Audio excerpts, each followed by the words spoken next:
අද අපි කතා කරන්නේ ගිණුම්කන සමීකරණ පාඩමේ තියෙන ගිණුම්කන මූලිකාංගයක් වන හිමිකම සම්බන්ධයෙන්. අපි බලමු කොහොමද හිමිකම ගණනය කිරීම කරගන්නේ සහ මේ හිමිකමට ව්‍යාපාරික ගිණුම්කන සමීකරණේ සිද්ධ වෙන ගනුදෙනු හා සිදුවීම. අපි කොහොමද මේ හිමිකමේ සටහන් කරන්නේ කියලා. හොඳයි. ව්‍යාපාර ආයතනයක හිමිකම කියලා කියන්නේ ව්‍යාපාරයේ අයිතිකරුට තියෙන අයිතිය. මෙතන ප්‍රධාන වශයෙන් කතා කරන තනි පුද්ගල ව්‍යාපාරයක් සම්බන්ධයෙන්, ඒ කියන්නේ අයිතිකරු එක්කෙනෙක් ඉන්න ව්‍යාපාරයක් සම්බන්ධයෙන්. ඒතර හිමිකම කියලා කියන්නේ ව්‍යාපාරයේ තියෙන වත්කම් වලින්. ඔය වත්කම් කොටස් දෙකක් කියන ගත්තා ජංග වත්කම් සහ නොන වත්කම්. මේ ජංගම සහ ජංග නොන කියන මුළු වත්කම් වලින් වගකීම්, එහි තියෙන සියලු වගකීම් කොටස් දෙකයි. ජංගම සහ ජංග නොන වගකීම්. මෙන්න මේ සියලු වගකීම් ඉවත් කරාට පස්සේ සියලු වගකීම් ඉවත් කළ පසු ඉතිරි වෙන ශේෂය තමයි අපි හිමිකම කියලා ගන්න. එහෙම නැත්නම් ව්‍යාපාරයට අරමුදල් සපයන ස්ථිර අයිතිකරු ඉන්නවනේ. මෙන්න මේ ස්ථිර අයිතිකරුවන්ට ව්‍යාපාරය පිළිබඳ පවත්නා අයිතිය අපි හිමිකම විදියට හඳුනා ගැනීම කරනවා. හොඳයි. අපිට පුළුවන් තනිපුද්ගල ව්‍යාපාරයක හිමිකම මෙන්න මේ ක්‍රම දෙක යටතේ ගණනය කරගන්න. පළවෙනි ක්‍රමය තමයි කාලච්ඡේදයේ ආරම්භයේ තියෙන ආරම්භක හිමිකම. මම එකට ආරම්භක ප්‍රාග්ධනය කියලාත් ගන්නම්. අපි ඒක පැහැදිලි කරගමු.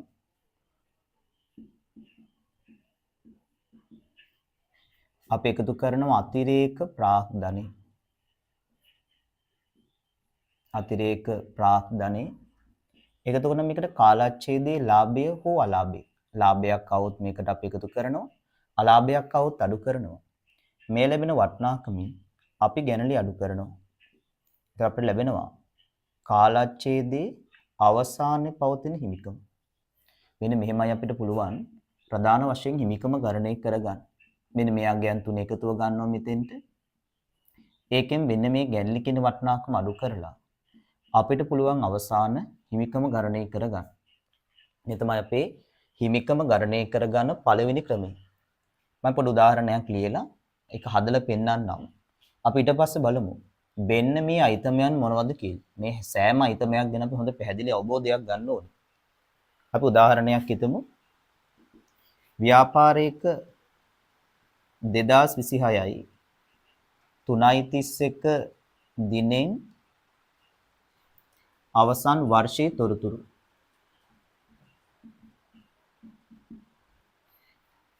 හිතමු ආරම්භක හිමිකම රුපියල් ලක්ෂ 2යි. ගැනිලි රුපියල් 10000යි. අතිරේක ප්‍රාග්ධනය එක රුපියල් 50000යි. කාලච්ඡේදයේ උපයපු ලාභය හිතමු රුපියල් ලක්ෂයක් කියලා. දැන් මේ ටික භාවිතා කරලා බලමු අවසාන හිමිකම හදන්නේ කොහොමද කියලා. හොඳයි. අපි දැන් හිමිකම හදන්න මෙන්න මේ සමීකරණ ලියලා මේකට මෙන්න මේ අගයන් ටික ආදේශ කරලා අවසාන හිමිකම ගණනය කරගමු. හොඳයි. මම මේකම භාවිතා කරන්නම් ගන්න හදන්න. බලන්න ආරම්භක හිමිකම තියෙන ලක්ෂ 2යි. මේක අපි ආරම්භක හිමිකම තැන සටහන් කරගන්නවා ලක්ෂ 2යි. ඒ වගේම ගැන්ලි තියෙනවා රුපියල් 10000ක්. ඒක අපි ගැන්ලි තැන සටහන් කරනවා. ගැන්ලි හිමිකමෙන් අඩු කරනවා. ඒක වරහන් කරන රුපියල් 10000යි. අතිරේක ප්‍රාග්ධනය රුපියල් 50000ක් තියෙනවා. ඒක අතිරේක ප්‍රාග්ධනය තැන සටහන් කරනවා. ඒක රුපියල් 50000යි. කාලච්ඡේදයේ ලාභ රුපියල් ලක්ෂයක් තියෙනවා. ඒක මම මෙන්න මෙතන ලාභයට ආදේශ කරන රුපියල් ලක්ෂයයි. හොඳයි. දැන් අපි කරන්නේ ආරම්භක හිමිකමට අතිරේක ප්‍රාග්ධනය සහ ලාභ එකතු කරනවා. මෙන්න මේ අගයන් තුන එකතුව ගන්නවා. බලන්න මේ අගයන් තුන එකතුව 3,50,000යි. ඒ 3,50,000 එකතුවෙන් මෙන්න මේ ගැළණි රුපියල් 10 අඩු කරනවා. මේකෙන් මේක ඉවත් කරපුවාම 3,40,000ක් ලැබෙනවා අපිට අවසාන හිමිකම. මොකද එතකොට හිමිකම හදන පළවෙනි සමීකරණ මේක. මෙන්න මේ අගයන් තුනේ වෙනසින් ගැළණි ඉවත් කරලා අපි අවසාන හිමිකම ගණනය කරගන්නවා. හොඳයි. මම මේ ටික මකන්නම්. අය බලමු මොනවද මෙන්න මේ දත්තයන් සහ ඒ වගේ තියෙන අදහස්. ඒක වාට ඉතා වැදගත් ගණන් වල තියෙන අයිතමයන් කොහටද ආදේශ කරන්න කියලා තීරණය කරද්දී ගැන මූලික අදහසක් අපිට අවශ්‍ය කරනවා. මොනවද මේ අයිතම කියලා. දැන් මම කෙනෙක් ගන්නවා. පළවෙනි එක ආරම්භක ප්‍රාග්ධනය. මෙන්න මේ ආරම්භක ප්‍රාග්ධනය කියලා කියන්නේ ව්‍යාපාරය ආරම්භ කරන වෙලාවේදී ව්‍යාපාරය අයිතිකරුවෝ ව්‍යාපාරය ආරම්භ කරන විට ව්‍යාපාරයේ අයිතිකරුවෝ ඉන්නවනේ. මෙන්න මේ ව්‍යාපාරයේ අයිතිකරුවෝ ව්‍යාපාරයේ වෙනුවෙන් සිදු කරන ඕනෑම ආයෝජනයක් කියන්නේ සරල භාෂාවෙන් ගත්තොත් ඕනෑම වත්කමක් අපි එකට කියනවා ආරම්භක ප්‍රාග්ධනය කියලා. මේක මෙයා ව්‍යාපාරය ආරම්භ කරන අවස්ථාවේදී ආයෝජනය කරන්නේ ව්‍යාපාර ලබා දීම කරන්නේ ඕනෑම වත්කමක්. එතන ඕනෑම වත්කමක් කියද්දී ජංගම සහ ජංගම නොවන වත්කම් වලට නොනමයිතමයක් ගන්න පුළුවන්. අපිට පුළුවන් හිතමු අයිතිකරු මුදල් ආයෝජනය කරන්න පුළුවන්. එහෙම නැත්නම් එයාගේ ගාව තියෙන භාණ්ඩ තොගයක් වගේ එකක්. එහෙම නැත්නම් එයා ගාව තියෙන ගොඩනැගිල්ලක් ලීබඩු උපකරණ. මෙන්න මේ වගේ ඕනෑම වත්කමක් මෙයාට ආයෝජනය කරන්න පුළුවන්. ජංගම සහ ජංගම නොවන වත්කම් වල තියෙන ඕනෑම දෙයක් මෙයාට ආරම්භක ප්‍රාග්ධන ආයෝජනය කරන්න පුළුවන්. මම උදාහරණයක් ගත්තොත් මෙන්න මේ වගේ. අයිතිකරු රුපියල් ලක්ෂ 20ක මුදලක් ආයෝජනය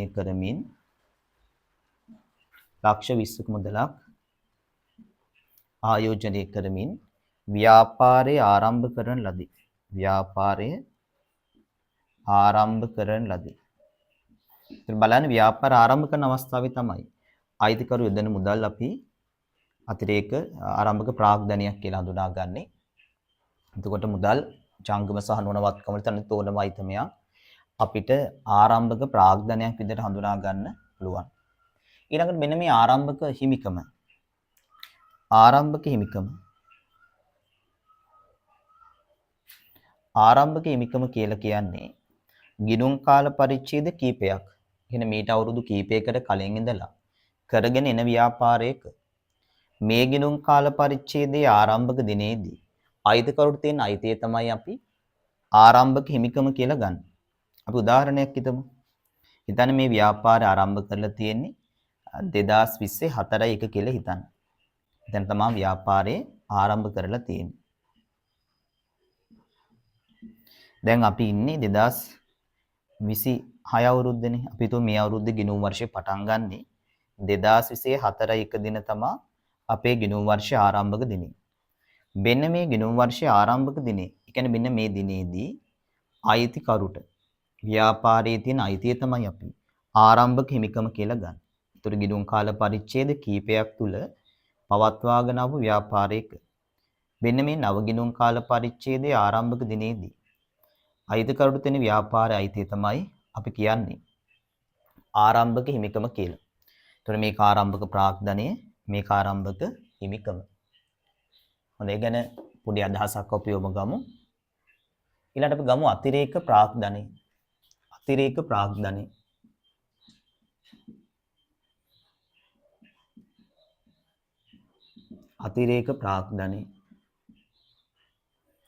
මේ අතිරේක ප්‍රාග්ධනය කියන්නේ අර ව්‍යාපාරය ආරම්භ කරන අවස්ථාවෙන් පස්සේ. හිතන්න දැන් මේ උදාහරණය ගත්තොත් මේක ආරම්භ කරන මෙන්න විදානේ. හොඳයි.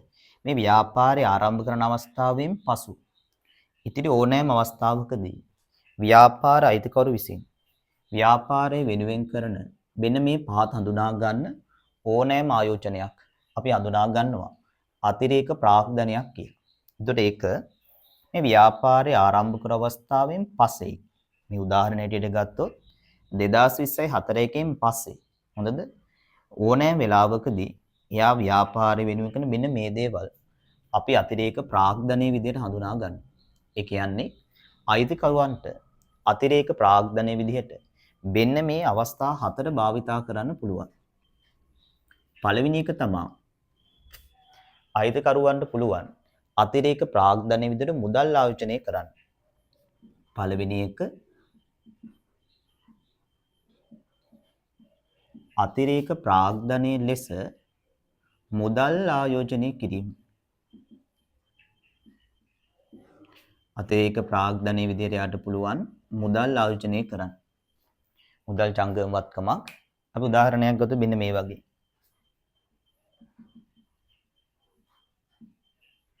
අයිතිකරු රුපියල් 60000ක මුදලක්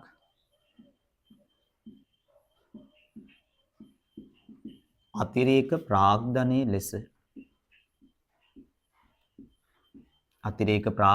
ලෙස ආයෝජනය කරන ලදී.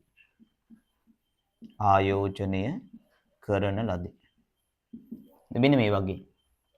අයිතිකරු රුපියල් 60000ක මුදලක් අතිරේක ප්‍රාග්ධනයක් ලෙස ආයෝජනය කරලා තියෙනවා.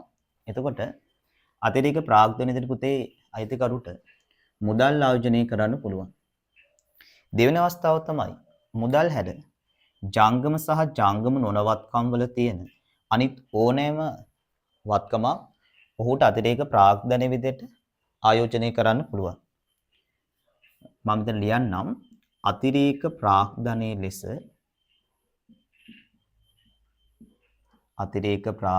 ලෙස අනිකුත් දැන් පුතේ මෙතන අනිකුත් වත්කම් කියද්දි මුදල් හැර කියන අදහස තියෙනවා. අනිකුත් ඕනෑම වත්කමක් ආයෝජනය කිරීම. අනිකුත් ඕනෑම වත්කමක් යාට ආයෝජනය කරන්න පුළුවන්. උදාහරණ දෙකක් විතර මෙතන ලියන්නම්. රුපියල් 80000ක් වටිනා භාණ්ඩ තුගයක් 80000ක් වටිනා භාණ්ඩ තුගයක් අතිරේක ප්‍රාග්ධනයේ ලෙස ආයෝජනය කරන ලදී. දැන් බලන්න පුතේ මේ උදාහරණයේදී අයිතිකරු මුදල් නෙවෙයි දෙන්නේ. ඒ වෙනුවට රුපියල් 80000ක් වටිනා භාණ්ඩ තුගයක් තමයි ආයෝජනය කරන්නේ. එහෙම නැත්නම් දාරණගේ රුපියල් 25,000ක් වටිනා ගොරනැගිල්ලක් අතිරේක ප්‍රාග්ධනයේ ලෙස ආයෝජනය කිරීම. ගොරනැගිල්ලක් අතිරේක ප්‍රාග්ධනයේ ලෙස ආයෝජනය කිරීම. හොඳයි එතකොට බලන්න අයිතිකරුට අතිරේක ප්‍රාග්ධන අවස්ථාවන් 4ක් පුළුවන්. පළවෙනි එක තමයි අතිරේක ප්‍රාග්ධනයේ විදිහට යාට පුළුවන් මුදල් ආයෝජනය කරන්න. එහෙම නැත්නම් අතිරේක ප්‍රාග්ධනයේ ලෙස ව්‍යාපාරයේ තියෙන අනිකුත් වත්කම්. මෙතන පුතේ අපි අනිකුත් වත්කම් කියලා ගන්නෙ මුදල් හැර තියෙන අනිකුත් ඕනෑම වත්කමක්. يعني ජංගම සහ ජංගම නොවන වත්කම් යටතේ හඳුනා ගන්න ඕනම එකක්. තුන්වෙනි අවස්ථාව තමයි අයිතිකරු එයාගේ පෞද්ගලික මුදලින් අපේ ව්‍යාපාර වියදම් පියවුවොත් අපි ඒකත් හඳුනා ගන්නවා අතිරේක ප්‍රාග්ධනයක් විදිහට. අයිතිකරු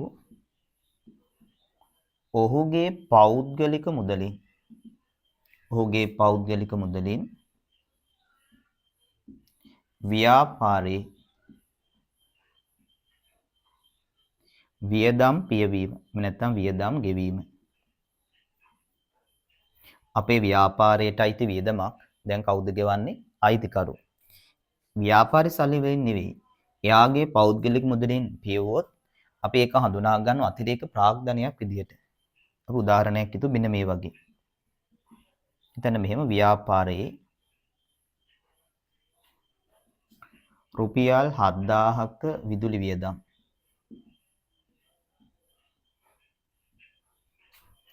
අයිතිකරු ඔහුගේ පෞද්ගලික මුදලින් පියවීම. ඔහුගේ පෞද්ගලික මුදලින් පියවීම නැත්නම් ගෙවීම. හොඳයි දැන් මෙතන බලන්න.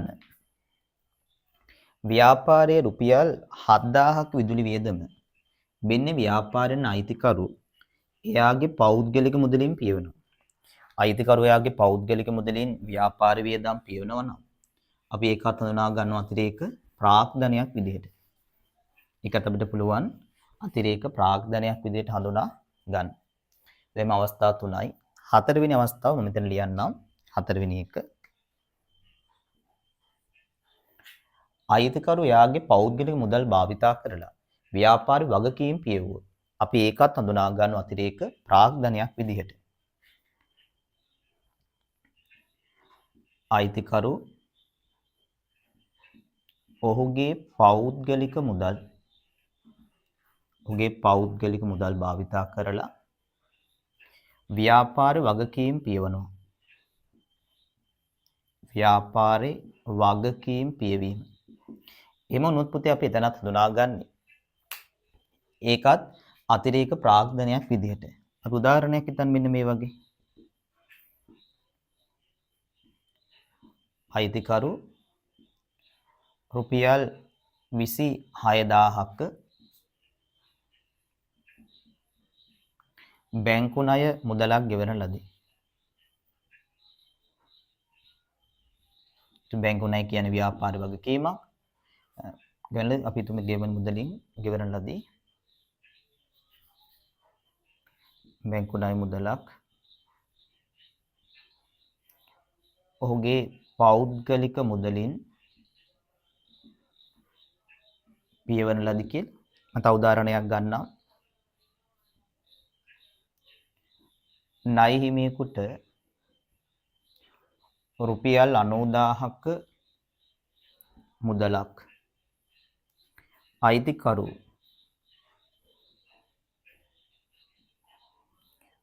ඔහුගේ පෞද්ගලික මුදලින්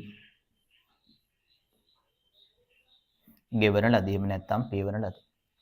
මෙතන මම උඩින් ලියපු පළවෙනි උදාහරණේ ජාංගම වගකීමක් තියෙන්නේ. පාලින් තියෙනක ජාංගම වගකීමක් තියෙන්නේ. හොඳයි. මෙන්න මේ විදිහට අයිතිකරුට අතිරේක ප්‍රාග්ධන අවස්ථා හතරක් භාවිතා කරන්න පුළුවන්. පළවෙනි එක තමයි අතිරේක ප්‍රාග්ධනයේ විදිහට යාට පුළුවන් එයා ගෞතම මුදල් දාන්න. එහෙම නැත්නම් මුදල් හැර ජංගම සහ ජංගම නොවන වත්කම් වලට අයිති වන අනිකුත් ඕනෑම වත්කමක් මෙයාට අතිරේක ප්‍රාග්ධනයක් විදිහට ආයෝජනය කරන්න පුළුවන්. තුන්වෙනි අවස්ථාව අයිතිකරු එයාගේ පෞද්ගලික මුදල් භාවිතා කරලා ව්‍යාපාරේ වියදම් පියවන්න පුළුවන්. වියදම් ගෙවීමක් කරන්න පුළුවන්. අපි ඒකත් ගන්න අතිරේක ප්‍රාග්ධනයක් විදිහට. හතරවෙනි අවස්ථාව අයිතිකරු එයාගේ පෞද්ගලික මුදල් භාවිතා කරලා ව්‍යාපාරේ වගකීම් පියවන්න පුළුවන්. ජංගම වගකීම් එහෙම නැත්නම් ජංගම නොවන වගකීම්. මෙන්න මේ අවස්ථා හතරෙන් ඕනෑම එකක් සිද්ධ වුණොත් අපි ඒක හඳුනාගන්නේ අතිරේක ප්‍රාග්ධන යෙදවීමක් විදිහටයි. ඒක අතිරේක ප්‍රාග්ධන යෙදවීමක් විදිහට අපි හඳුනාගෙන ඒක පුතේ අපි හිමිකම හදද්දී මෙන්න මෙතෙන්ට එකතු කරනවා. අපි ගිණුම් කරන සමීකරණ ගානකදී නම් ගිණුම් කරන සමීකරණයට මෙන්න මේ අවස්ථාවන් හතරෙන් ඕනෑම එකක් තිබුණොත් ඔයා ගිණුම් කරන සමීකරණදී හිමිකම් තීරුවේ දෙක එකතු කිරීමක් විදිහට සටහන් කිරීම කරනවා. හොඳයි අපි දැන් කතා කරේ ආරම්භක හිමිකම ආරංග ප්‍රාග්ධනය. දෙවෙනි අයිතමේ විදිහට අපි කතා කරා අතිරේක ප්‍රාග්ධනයේ විදිහට. ඊට පස්සේ ලාභය අලාභය. අපි ලාභය අලාභය ගැන මේ කීලම් කොටසෙන් කතා කරනවා. මම නිකම් ඉතින් දලා අදහසක් මේ වෙලේ ගන්නවා. අපිට ඊළඟ වැදගත් වෙන ප්‍රධානම කාරණේ වෙන්නේ ගැනලි. පොද ලාභයේ ගණනය කරන අවස්ථා තුනක් තියෙනවා. මයි ගැනත් ඊට පස්සේ කියලා දෙන්නම්. ලාභය අපිට ආදායම් ප්‍රකාශයකට ගිහින් ගන්න පුළුවන්. සුද්ධවත්කම් පදනම සහ රඳවාගත් විපියුම් කියන ප්‍රධාන ප්‍රවේශ තුනකින් අපි සාකච්ඡා කරනවා. එක ටිකක් දිග කොටසක්. ඒ නිසා මෙතෙන්දී එක ගැන අපි කතා කරන්නේ නැතුව අපි ගැනලි කතා කරමු. හොඳයි මෙන්න මේ අතිරේක ප්‍රාග්ධන අවස්ථා හතර වගේම ගැනලි සිද්ධ වෙන්න පුළුවන් අවස්ථා හතරකුත් අපිට උසස් පෙළ ගෙනුම්කරණය තුළදී හඳුනා ගැනීම කරන්න පුළුවන්. මෙතන පුතේ ගැනීමක් කියලා කියන්නේ අයිතිකරු ඉන්නවනේ.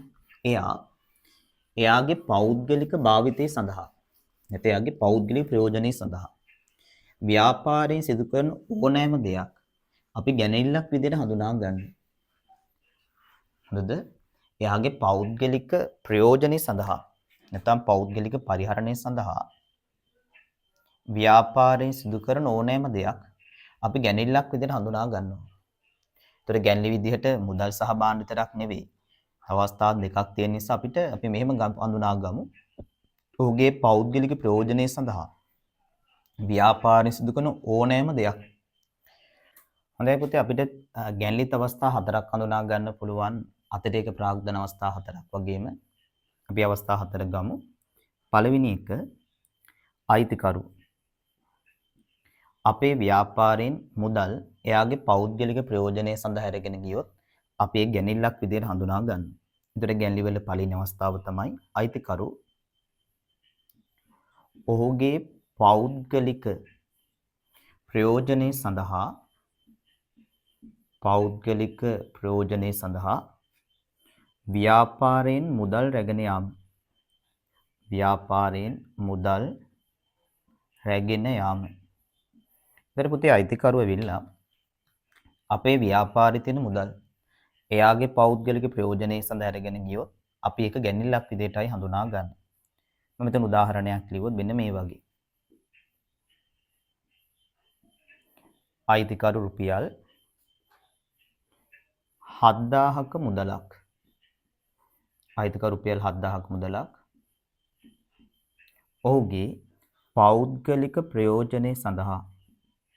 ඔහුගේ පෞද්ගලික ප්‍රයෝජනය සඳහා රැගෙන යාම. දැන් බලන්න මෙතනදී ව්‍යාපාරයෙන් අයිතිකරු බලන්න රුපියල් 7000ක මුදලක් එයාගේ පෞද්ගලික ප්‍රයෝජනය සඳහා අපි අරගෙන යන්නේ මෙයා මේ අවස්ථාවේදී. ඉතින් එයාගේ පෞද්ගලික ප්‍රයෝජනය සඳහා අරගෙන යන නිසා අපි ගැනෙල්ලක් විදිහට හඳුනා ගන්නවා. ඒක වා හිමිකම හදද්දී පුතේ හිමිකමින් අඩු කරනවා.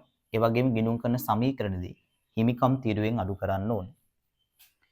ගැනලි වල දෙවෙනි අවස්ථාව අයිතිකරු ව්‍යාපාර විකුණන්න තියෙන භාණ්ඩ එයාගේ පෞද්ගලික ප්‍රයෝජනය සඳහා අරගෙන ගියොත් අපි ඒකත් ගැනිල්ලක් විදිහට හඳුනා ගන්නවා. අයිතිකරු ව්‍යාපාරයෙන් භාණ්ඩ ගැනලි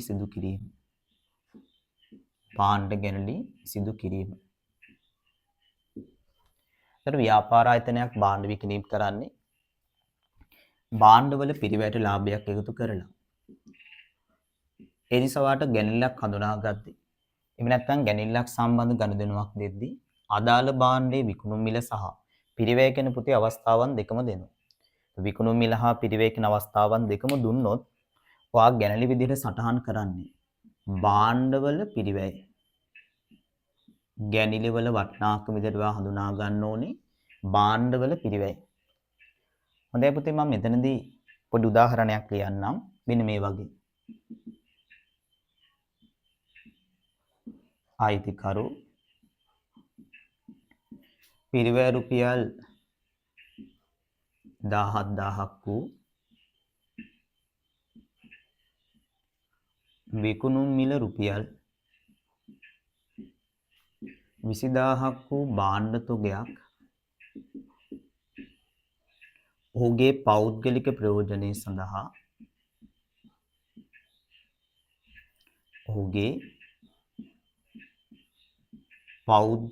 ප්‍රයෝජනය සඳහා ගෙන යන ලදී.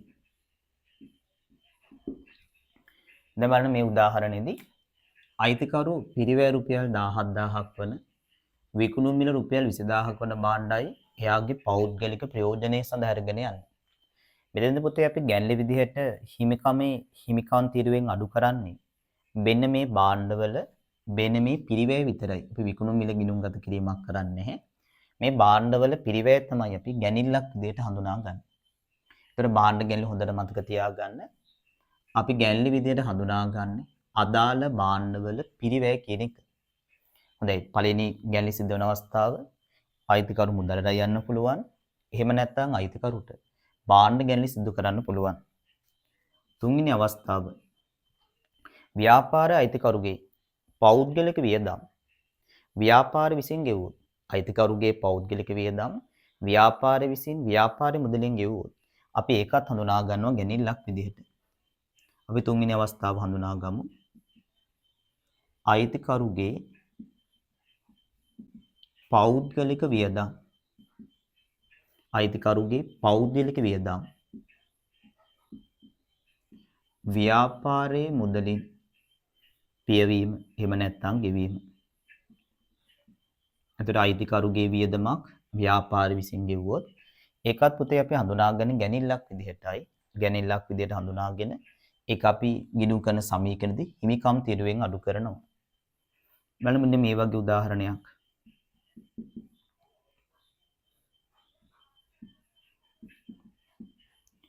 අයිතිකරුගේ ජීවිත රක්ෂණ වාරිකය වූ රුපියල් 30000ක මුදලක් ව්‍යාපාරයේ විසින් ගෙවන ලදී. මෙතන බලන්න අයිතිකරුගේ ජීවිත රක්ෂණ වාරිකයේ අයිතිකරු වියදම මේ රුපියල් 30000ක් වූ අයිතිකරුගේ ජීවිත රක්ෂණ වාරිකය බලන්න ව්‍යාපාර විසින් ගෙවන. ඒතර අපේ ව්‍යාපාරයේ තියෙන මුදල් භාවිතා කරලායි අයිතිකරුගේ ජීවිත රක්ෂණ වාරිකය අපි ගෙවන්නේ. මේකත් පුතේ අපි හඳුනා ගැනීම කරනවා ගැනිල්ලක් විදිහට. ඒකත් ගැනිල්ලක් විදිහට හඳුනාගෙන අපි ඒක හිමිකමෙන් අඩු කිරීම කරනවා. හතරවෙනි ගැන්ලි අවස්ථාව වෙන්නේ අයිතිකරුගේ පෞද්ගලික වගකීම්. ව්‍යාපාරයේ මුදලින් ගෙවුවොත් අපි ඒකත් හඳුනා ගන්නවා ගැනිල්ලක් විදිහට. අයිතිකරුගේ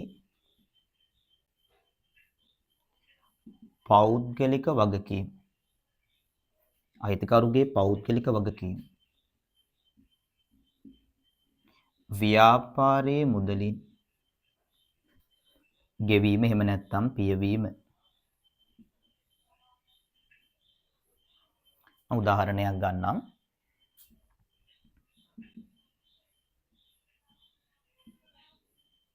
අයිතිකරුගේ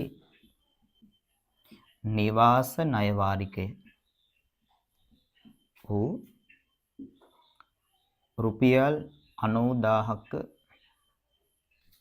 මුදලක් ව්‍යාපාරයේ විසින්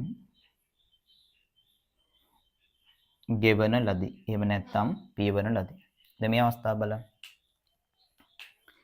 අයිතිකරුගේ නිවාස ණය වාරිකය රුපියල් 90000ක් ව්‍යාපාර විසින් තමයි මේ අවස්ථාවේදී ගෙවීම කළ තියෙන්නේ. ඒතර පුතේ මේ අවස්ථාවත් අපි හඳුනාගන්නේ ගැනිල්ලක් විදිහට.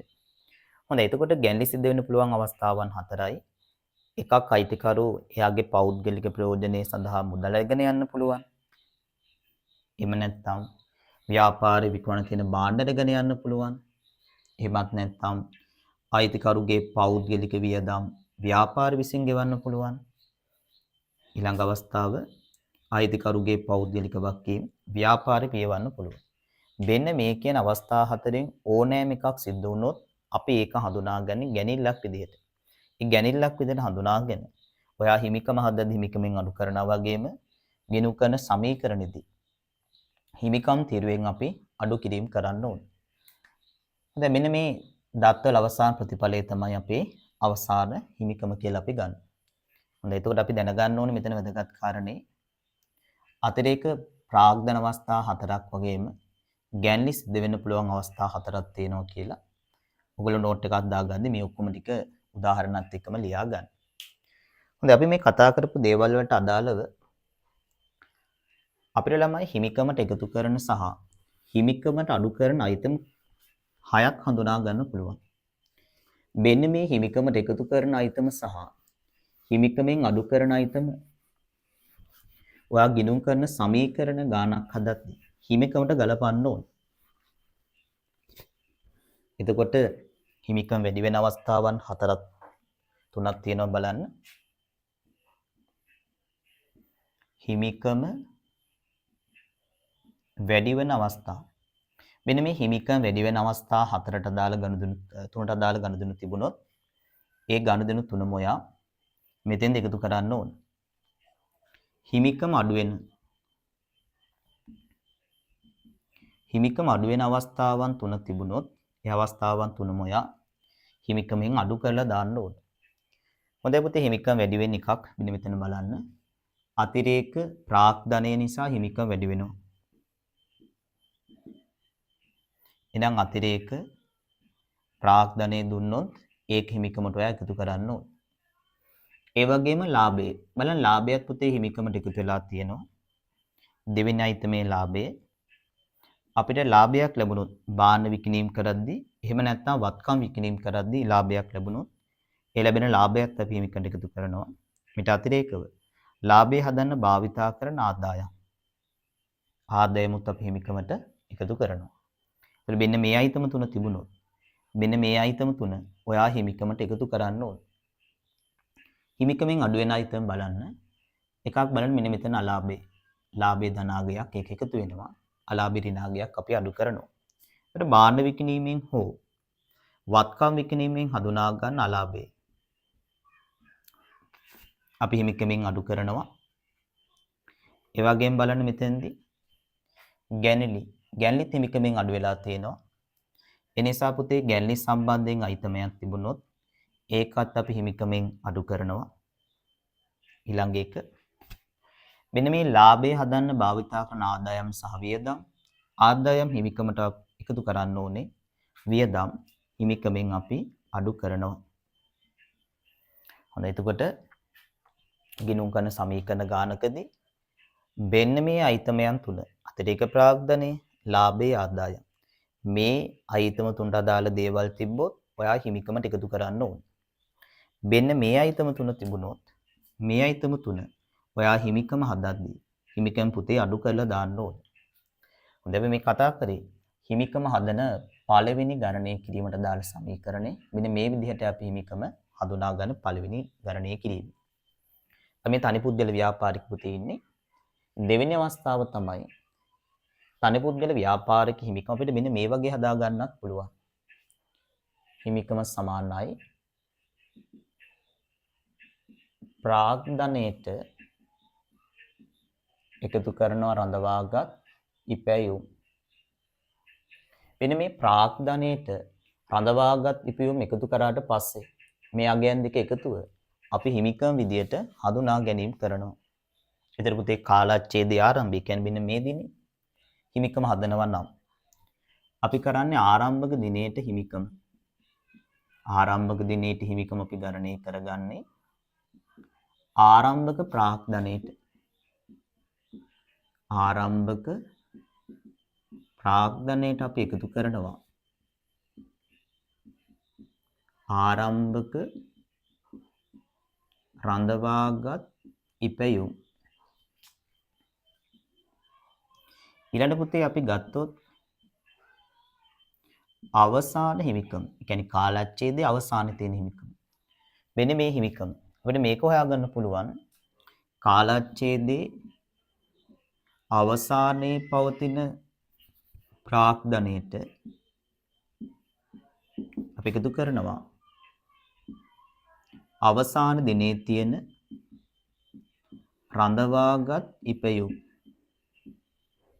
හොඳයි. මෙන්න මෙහෙමයි අපි කාලච්ඡේදයේ ආරම්භයේ සහ අවසාන දිනේ හිමිකම හදාගන්න. ඒතකොට ආරම්භක හිමිකම ගන්න අවශ්‍ය වුණොත් මෙන්න මේ වගේ ගන්න පුළුවන්. අවසාන හිමිකම අපිට මෙන්න මේ වගේ ගන්න පුළුවන්. මම පොඩි උදාහරණයක් ලියන්න මෙන්න මෙතන.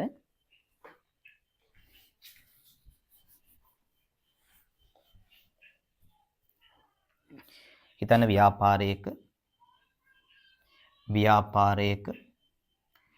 මෙහෙම පහත් තොරතුරු දීලා තියෙනවා. 2026යි 3:31ටයි 2027යි 3:31ටයි. එතකොට 2026යි 3:31 දිනේ තමයි ආරම්භක දිනේ වෙන්නේ. 2017යි 3:31 දිනේ තමයි පුතේ අවසාන දිනේ වෙන්නේ.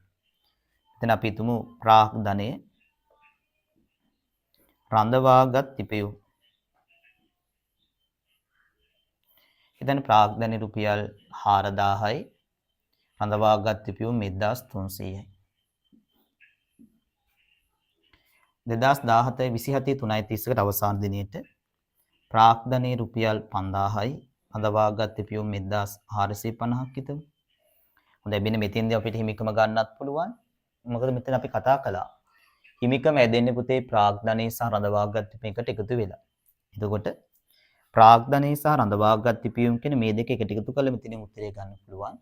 එහෙම නැත්නම් අතෙන්ටම ආදේශ කරලා පෙන්නුවොත් බලන්න ආරම්භක දිනේ 2026ට 2026යි 3:31ට ආරම්භක ප්‍රාග්ධනයේ බලන්න ඒක රුපියල් 4000යි.